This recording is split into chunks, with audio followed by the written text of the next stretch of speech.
अब हम लोग चुंबकीय पदार्थ के बारे में पढ़ते हैं। वे पदार्थ जो चुंबकीय क्षेत्र में रखे जाने पर चुंबकित हो जाते हैं चुंबकीय पदार्थ कहलाते हैं। तो कुछ पदार्थ चुंबकीय क्षेत्र में रखे जाने पर प्रबलता से चुंबकित होते हैं, कुछ कम प्रबलता से चुंबकित होते हैं, कुछ चुंबकीय क्षेत्र की दिशा में चुंबकित होते हैं, कुछ विपरीत दिशा में चुंबकित होते हैं। तो ये चुंबकीय पदार्थ के लिए कहा जाता है। और चुंबकीय क्षेत्र में रखे जाने पर चुंबकित होने का यह गुण कहलाता है चुंबकत्व। तो ये चुंबकत्व की डेफिनेशन कह सकते हो। अब वैज्ञानिक फैराडे ने सन 1846 में पदार्थों के चुंबकीय व्यवहारों का अध्ययन कर चुंबकीय पदार्थों को 3 वर्गों में विभक्त कर दिया, 3 वर्गों में उनको बांट दिया। तो पहला है प्रतिचुंबकीय पदार्थ डायमैग्नेटिक सब्सटेंस, दूसरा है अनुचुंबकीय पदार्थ पैरामैग्नेटिक सब्सटेंसेस एंड तीसरा लौ चुंबकीय पदार्थ फेरोमैग्नेटिक सब्सटेंसेस। तो सारे के सारे जो पदार्थ हैं वो 3 वर्गों में फैराडे ने डिवाइड कर दिए। तो अब हम लोग इनको अलग अलग समझते हैं कि जो प्रतिचुंबकीय पदार्थ है यानी डायमैग्नेटिक सब्सटेंसेस क्या होते हैं उसको देखते हैं। तो यहाँ पर हम लोग प्रतिचुंबकीय पदार्थ के लिए लिखेंगे, जो पदार्थ चुंबकीय क्षेत्र में रखे जाने पर क्षेत्र के विपरीत दिशा में मामूली से चुंबकित हो जाते हैं वे प्रतिचुंबकीय पदार्थ कहलाते हैं और इनका यह गुण प्रतिचुंबकत्व कहलाता है। तो ये है प्रतिचुंबकीय पदार्थ के लिए डेफिनेशन कह लीजिए। और उदाहरण जैसे bismuth, zinc, copper, carbon, Au, Ag, H2O, Hg, N2, H2, NaCl, तो ये सारे जो पदार्थ हैं वो प्रतिचुंबकीय पदार्थ कहलाते हैं। यहाँ पर ये सिक्का धातुएं हैं जिनके पहले सिक्के बनते थे। कॉपर का बनता था, Au माने सोना, चांदी, पानी वगैरह, ये सब याद रखना है, प्रतिचुंबकीय पदार्थ कहलाते हैं। अब इसी तरह से हम लोग अनुचुंबकीय पदार्थ की डेफिनेशन पढ़ेंगे तो वो लिखना इसी तरह से है, जो पदार्थ चुंबकीय क्षेत्र में रखे जाने पर क्षेत्र की दिशा में लिखेंगे, यहाँ पर विपरीत नहीं लिखेंगे, क्षेत्र की दिशा में मामूली से चुंबकित हो जाते हैं प्रतिचुंबकीय की जगह हो जाएगा अनुचुंबकीय पदार्थ कहलाते हैं और इनका यह गुण अनुचुंबकत्व कहलाता है। तो ये लिख देना है अनुचुंबकीय पदार्थों के लिए।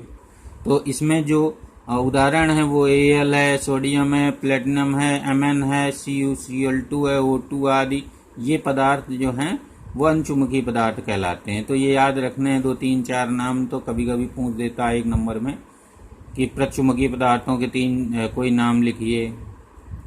अब आते हैं हम लोग लौ चुंबकीय पदार्थ।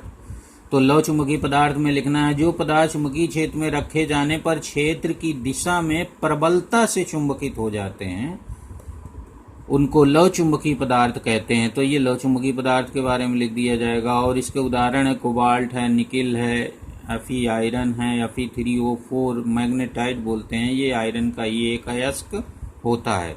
तो ये सारे पदार्थ लौ चुंबकीय पदार्थ कहलाते हैं।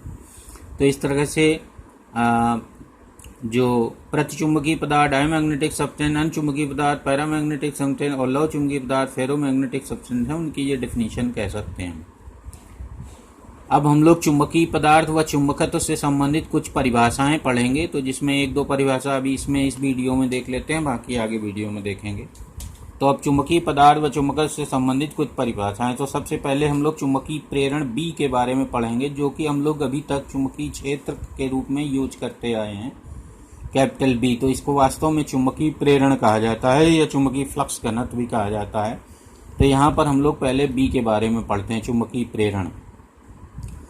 तो अब यहाँ पर देखिए, हमने बाह्य चुंबकीय क्षेत्र ये दिखाया गया है, उसमें एक ये पदार्थ रखा गया है चुंबकीय पदार्थ। तो चुंबकीय पदार्थ में होता क्या है, मोस्टली जो अनचुंबकीय पदार्थ हैं या लौ चुंबकीय पदार्थ हैं उनको जब बाह्य चुंबकीय क्षेत्र में रख देते हैं यहाँ पर, तो जो चुंबकीय बल रेखाएं हैं बाह्य चुंबकीय क्षेत्र की वो पदार्थ में से होकर प्रवेश करने लगती हैं, यानी पदार्थ के अंदर थोड़ा सघन हो जाती हैं बाहर की अपेक्षा। यानी यूँ कहिए कि पदार्थ की जो चुंबकीय प्रवृत्ति है वो ज़्यादा हो जाती है बाह्य क्षेत्र की तुलना में, तो यहाँ वायु की तुलना में। तो यहाँ पर चुंबकीय बल रेखाएं ज़्यादा सघन हो जाती हैं। अब इसके एकांक क्षेत्रफल से जो लंबवत गुजरती हैं चुंबकीय बल रेखाएं, उन्हीं को चुंबकीय फ्लक्स घनत्व कहा जाता है। तो देखिए डेफिनेशन, बाह्य चुंबकीय क्षेत्र में पदार्थ को रखते हैं तो वह चुंबकित हो जाता है। पदार्थ में उत्पन्न चुंबकत्व को प्रेरित चुंबकत्व कहते हैं तथा इस घटना को चुंबकीय प्रेरण कहते हैं। तो ये चुंबकीय प्रेरण की डेफिनेशन। अब पदार्थ के एकांक क्षेत्रफल से लंबवत गुजरने वाली चुंबकीय बल रेखाओं की संख्या को चुंबकीय फ्लक्स घनत्व कहते हैं अथवा चुंबकीय प्रेरण का परिमाण कहते हैं और कैपिटल बी से लिखते हैं और यह एक सदिश राशि है। तो ये है चुंबकीय प्रेरण। अब यहाँ पर बी का मात्रक हम लोग पहले पढ़ चुके हैं क्योंकि हम लोग चुंबकीय क्षेत्र के रूप में बी का इस्तेमाल करते आए हैं। तो इसका एसआई मात्रक वेबर पर मीटर स्क्वायर या न्यूटन पर एम्पियर मीटर या टेस्ला होता है और छोटा मात्रक जो होता है सीजीएस सिस्टम में, सीजीएस पद्धति में वो गॉस होता है कैपिटल जी, जो एक गॉस बराबर होता है 10⁻⁴ टेस्ला के। तो इस तरह से हम लोग अब बाकी जो और डिफिनीशंस हैं चुंबकीय पदार्थों से संबंधित उनको हम लोग आगे वीडियो में पढ़ेंगे।